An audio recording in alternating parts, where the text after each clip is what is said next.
Hello guys, welcome back to my YouTube channel. ഇന്നത്തെ വീഡിയോയിലേക്ക് എല്ലാവർക്കും സ്വാഗതം. നല്ല ഹെൽത്തി ആയിട്ടുള്ള ഭക്ഷണം കഴിക്കണം എന്നല്ലേ എല്ലാവരും ചിന്തിക്കുന്നത്. പക്ഷേ എന്നെയും കൊണ്ട് പറ്റാത്തൊരു കാര്യമാണ് കേട്ടോ ചിക്കനും മീനും അങ്ങനത്തെ ഒന്നും നിർത്താനും, അതുപോലെ മധുരമൊക്കെ പൂർണ്ണമായിട്ട് ഉപേക്ഷിക്കാനൊന്നും എന്നെ കൊണ്ട് പറ്റില്ല. പൂർണ്ണമായിട്ടും പറ്റില്ല എന്ന് നമുക്ക് ഒരിക്കലും പറയാൻ പറ്റില്ല. അങ്ങനെ ആ ഒരു മാസം 2 മാസം 4-5 മാസം കണ്ടിന്യൂ ആയിട്ട് നമ്മൾ ഒരുപാട് പേര് വെയിറ്റ് ലോസൊക്കെ ചെയ്തിട്ട് റിസൾട്ട് കിട്ടുന്ന ഒത്തിരി പേരുണ്ട്. അപ്പോൾ അവരൊക്കെ ഈ എന്താണ് പറയുക, സ്വീറ്റ്സ് കുറച്ചിട്ടും അതുപോലെ ചോറ് കുറച്ചിട്ടും ചിക്കനായാലും മീനായാലും ഒക്കെ ഒരു ലിമിറ്റിൽ പോകുന്നവരാണ് കേട്ടോ. അങ്ങനെയൊക്കെ കാണുമ്പോൾ ആ ഒരു ടൈമിൽ ഫുഡ് കുറയ്ക്കണം, മധുരം അധികം കഴിക്കരുത് എന്നൊക്കെ തോന്നാറുണ്ട്. പക്ഷേ നമ്മുടെ കൺമുന്നിൽ എന്താ പറയുക, ഒരു പാക്കറ്റൊക്കെ ലഡ്ഡു കൊണ്ടുവന്ന് വെച്ചാൽ അതങ്ങനെ തീർക്കുന്നതേ അറിയില്ല. അങ്ങനെ ഓട്ടോമാറ്റിക്കലി എന്താ പറയുക, അങ്ങനെ തിന്നു പോവും. എനിക്കിഷ്ടമാണ് കേട്ടോ മധുരം കഴിക്കുന്നത്. അതായത് ഓവറായിട്ട് കഴിക്കുക എന്നല്ല. ഈ അടുത്താണ് കേട്ടോ ഞാൻ ലഡ്ഡുമൊക്കെ കഴിച്ച് തുടങ്ങിയത്.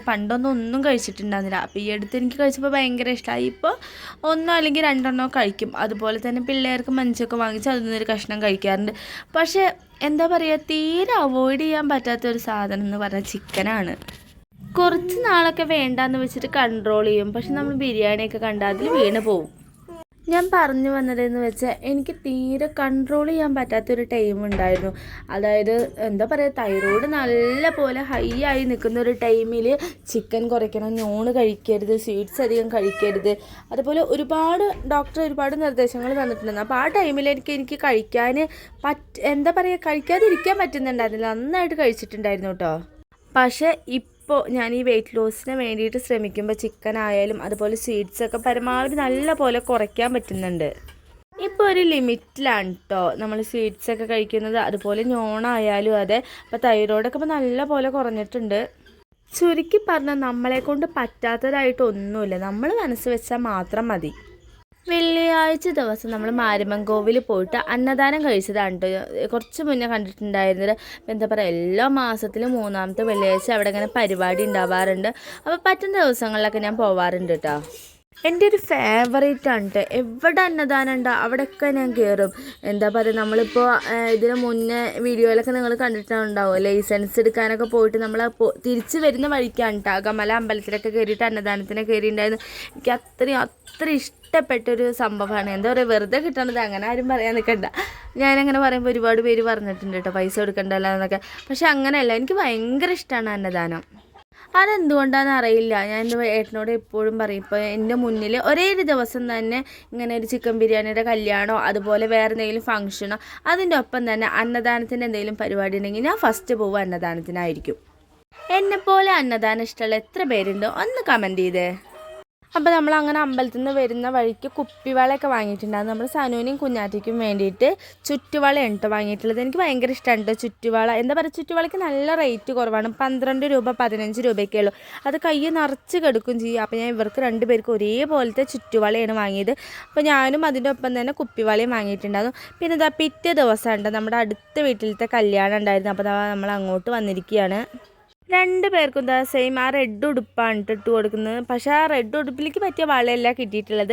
2 റോസ് 2 പച്ച ഇട്ട് കൊടുത്തിട്ടുള്ളത്. 2 പേരുടെയും കയ്യിൽ ഒരേപോലത്തെയാണ്.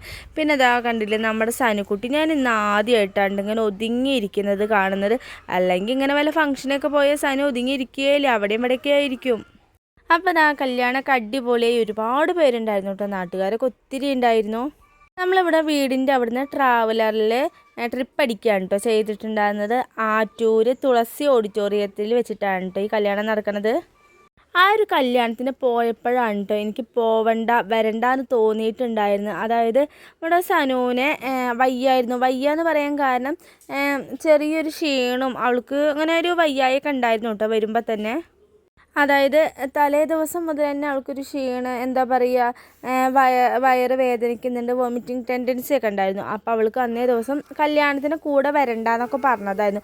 പക്ഷേ അവൾക്ക് അവളുടെ ഫ്രണ്ട്സ് ഉണ്ട്, എല്ലാവരും ഉണ്ട് എന്ന് പറഞ്ഞിട്ട് അവൾ കൂടെ കല്യാണത്തിന് വന്നു. പക്ഷേ അവിടുന്ന് മുതലേ അവൾ ആകെ സൈലൻ്റായിട്ട് ഒതുങ്ങിയിരിക്കുക തന്നെയാണ് കേട്ടോ ചെയ്തിട്ടുണ്ടായിരുന്നത്. പുറത്തേക്കൊന്നും ഇറങ്ങാണ്ട് ആരുടെയും കൂടെ പോവാണ്ട്. ഇതുപോലെ എൻ്റെ സനുക്കുട്ടി ഇരിക്കുന്നത് ഞാൻ കണ്ടിട്ടില്ല. നല്ല പോലെ വോമിറ്റിംഗ് ടെൻഡൻസി ആയിരുന്നു അവൾക്ക് ഉണ്ടായിരുന്നത്. അതെന്തുകൊണ്ടാണെന്ന് അറിഞ്ഞിട്ടുണ്ടായിരുന്നില്ല. അപ്പോൾ അവൾ രാവിലെ പ്രത്യേകിച്ച് ഫുഡൊന്നും കഴിച്ചിട്ടുണ്ടായിരുന്നില്ല. അപ്പോൾ അവിടെ ചെന്നപ്പോൾ ഒരുപാട് തരം വിഭവങ്ങളുണ്ടായിരുന്നു. നമ്മുടെ സനുവിൻ്റെ എല്ലാം ഞാൻ മടക്കി വെച്ചിട്ടുണ്ടായിരുന്നു. അവൾക്ക് കറികളൊന്നും തന്നെ വേണ്ടായിരുന്നു. അതുകൊണ്ട് തന്നെ 2 പപ്പടം വാങ്ങിയിട്ടുണ്ടായിരുന്നു. ബാക്കി ഒന്നും എന്താ പറയുക, സദ്യയിലേക്ക് കറികൾ വിളമ്പുമ്പോൾ തന്നെ അവൾ കൈ വെച്ചിട്ടുണ്ടായിരുന്നു കേട്ടോ, ആരും വിളമ്പാതിരിക്കാൻ വേണ്ടിയിട്ട്. അപ്പോൾ ഞാൻ കുഞ്ഞാറ്റിക്ക് കുറച്ച് പരിപ്പ് കറിയിൽ ഒരു കുഞ്ഞൊരു മുന്തിരിങ്ങ ഉണ്ടായിരുന്നു. അപ്പോൾ അത് കൊടുത്തരാം. പക്ഷെ അവൾ കഴിക്കണമൊന്നും ഉണ്ടായിരുന്നില്ല കേട്ടോ, വെറുതെ തുപ്പി കളിയുണ്ടായിരുന്നത്. സനുക്കുട്ടി ഫുഡൊന്നും കഴിച്ചിട്ടുണ്ടായിരുന്നില്ല. ആ കഴിക്കുന്നതിന് 5 മിനിറ്റ് മുന്നേ നമ്മുടെ സനു അവിടെ വെച്ച് ആകെ ഛർദ്ദിച്ച് കൊള്ളാക്കിയിട്ടുണ്ടായിരുന്നു.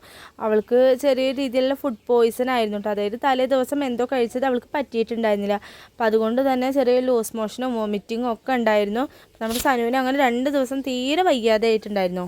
അതുകൊണ്ടാണ് കേട്ടോ ഞാൻ പറഞ്ഞത് കല്യാണത്തിന് പോവണ്ട എന്ന് തോന്നിയിരുന്നു എന്നുള്ളത്. അപ്പോൾ നമുക്ക് ആ കല്യാണം ഒന്ന് കുറച്ച് നേരം ഇരുന്ന് കാണാൻ, എന്തായാലും ഫുഡ് കഴിക്കാൻ പറ്റി, കല്യാണം കാണാൻ പറ്റി, അങ്ങനെയല്ല കുറച്ച് നേരം അവിടെ സ്പെൻഡ് ചെയ്യാനൊന്നും പറ്റിയിട്ടുണ്ടായിരുന്നില്ല. നമ്മൾ പെട്ടെന്ന് തന്നെ ഇറങ്ങിയിട്ടുണ്ടായിരുന്നു. വയ്യാത്ത കാരണം 2 ദിവസം സനു സ്കൂളിലേക്ക് പോയിട്ടുണ്ടായിരുന്നില്ല. അപ്പോൾ 3ാമത്തെ ദിവസം പോകുമ്പോൾ നമ്മുടെ സനു ചോദിച്ചിട്ട് 2 ദിവസമേ ലീവ് ഉള്ളൂ, ഇന്നും വയ്യായി മാറിയിട്ടില്ല, ക്ഷീണം മാറിയിട്ടൊക്കെ പോവാന്നാണ് കേട്ടോ അവൾ പറഞ്ഞത്. പക്ഷേ എന്നാൽ പോലും ക്ഷീണം ഒക്കെ ഓക്കെ ആയതിനു ശേഷം 3ാമത്തെ ദിവസം അവളെ തന്നെ സ്കൂളിലേക്ക് വിട്ടു. ഇരുന്ന് കഴിഞ്ഞാൽ ഭയങ്കര മടിയാണ്. നിങ്ങളുടെ പിള്ളേർ ഇങ്ങനെ പറയുമോ? അപ്പോൾ ഇന്നത്തെ വിശേഷം ഇത്രയേ ഉള്ളൂ. പുതിയ വീഡിയോ ആയിട്ട് വരാം. ബൈ. അപ്പോൾ നമ്മുടെ ചാനൽ ആദ്യമായിട്ട് കാണുന്നവരാണെന്നുണ്ടെങ്കിൽ സബ്സ്ക്രൈബ് ചെയ്യുക, ലൈക്ക് ചെയ്യുക, കമൻറ്റ് ചെയ്യുക, ഷെയർ ചെയ്യാനും മറക്കല്ലേ.